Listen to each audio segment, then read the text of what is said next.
अस्सलाम वालेकुम प्यारे बच्चों, मेरा नाम मोहम्मद रफ़ीक है। नज़ारा स्कूल सिस्टम मुल्तान से। आज से हमें बायोलॉजी क्लास 9 की चैप्टर 4 से लेकर नंबर 30 पढ़ना है।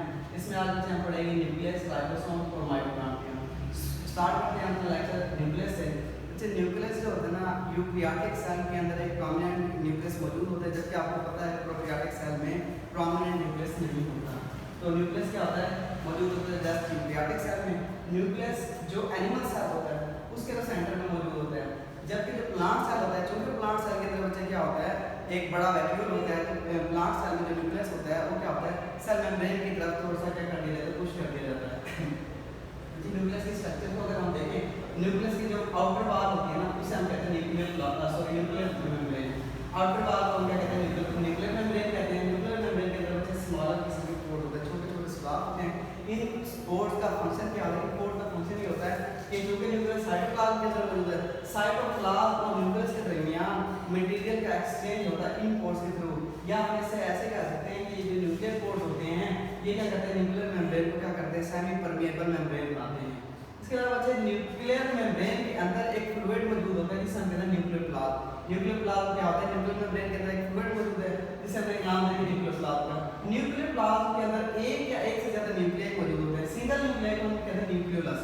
न्यूक्लियोलस क्या होता है, dark spot present in within nuclear plasm and it is, ये वो जगह है जहां पे क्या होता है, राइबोसोमल आरएनए का घर बन रहा है। ये न्यूक्लियर प्लाज्म क्या होता है, न्यूक्लियोलस क्या होता है, न्यूक्लियर प्लाज्म के अंदर मौजूद डार्क स्पॉट होता है और यही वो जगह है जहां पे राइबोसोमल आरएनए की सिंथेसिस होती है।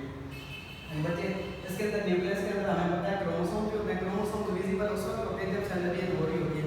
अगर सेल डिवीजन ना हो तो जो क्रोमोसोम होते हैं वो बिल्कुल फाइन थ्रेड लाइक स्ट्रक्चर जिसे हम क्रोमाटिन कहते हैं उसकी सूरत में मौजूद होते हैं। बिल्कुल स्मॉल किस्म के फाइन किस्म के थ्रेड के फॉर्म में मौजूद होते हैं, जिसे हम कहते हैं क्रोमाटिन कहते हैं। हमें पता है प्रोकैरियोट के अंदर क्या होता है, न्यूक्लियस मौजूद नहीं होता, तो लिहाजा इनका जो क्रोमोसोम होता है वो जस्ट क्या होता है, डीएनए से मिलकर बनता है। इसके अलावा क्या करना पड़ना है, राइबोसोम।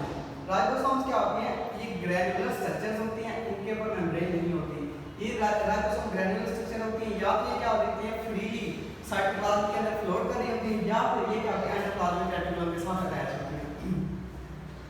राइबोसोम जो है बच्चे equal amount of ribosomal RNA और प्रोटीन से मिलकर बनती हैं। राइबोसोम के अंदर क्या चीजें मौजूद हैं, इक्वल अमाउंट ऑफ प्रोटीन और साथ उतना ही राइबोसोमल आरएनए मौजूद होता है। क्योंकि ये मेम्ब्रेन बाउंड आरएनए नहीं होती, तो लिहाजा ये क्या होता है, प्रोकैरियोटिक और यूकैरियोटिक सेल दोनों में पाई जाती है। अलबत्ता फर्क ये होता है कि जो प्रोकैरियोटिक राइबोसोम है थोड़ा सा स्मॉलर होता है as compared to eukaryotic ribosome. इनका फंक्शन क्या होता है, राइबोसोम का फंक्शन होता है प्रोटीन सिंथेसिस। चूंकि प्रोटीन सिंथेसिस करते हैं तो लिहाजा सेल के अंदर का लार्ज अमाउंट के अंदर क्या होते हैं, राइबोसोम मौजूद होते हैं। इसके बाद मुझे हमने पढ़ना है माइटोकॉन्ड्रिया। माइटोकॉन्ड्रिया क्या कहते हैं, माइटोकॉन्ड्रिया डबल मेम्ब्रेन ऑर्गेनेली है और ये जस्ट यूकैरियोटिक सेल के अंदर पाई जाती है। इसे सेल का पावर हाउस भी कहते हैं। Cell power house of cell इसे क्यों कहते हैं, क्योंकि ये सेलुलर रेस्पिरेशन के अंदर अपना रोल प्ले करती है। इसकी स्ट्रक्चर के अंदर इसके डबल मेम्ब्रेन बाउंड है, जो कि आउटर मेम्ब्रेन की स्मूथ है, और इनर मेम्ब्रेन के अंदर क्या है, इन फोल्डिंग्स पाई जाती है। इनर मेम्ब्रेन की इन फोल्डिंग्स को हम कहते हैं क्रिस्टी। इनर मेम्ब्रेन की इन फोल्डिंग को क्रिस्टी कहते हैं।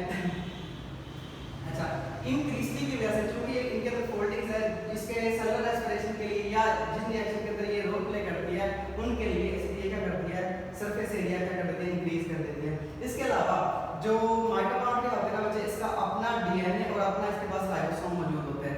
इस माइटोकॉन्ड्रिया का जो राइबोसोम होता है ना बच्चे, वो क्या होता है, प्रोकैरियोटिक सेल यानी कि बैक्टीरिया के साथ ज्यादा रिजेंबल करता है। आज का लेक्चर बच्चे यहीं पे एंड हुआ। इसमें से अगर आपका कोई क्वेश्चन हो तो काइंडली जरूर पूछिएगा स्कूल के नंबर पे या कमेंट बॉक्स में। अल्लाह हाफ़िज़।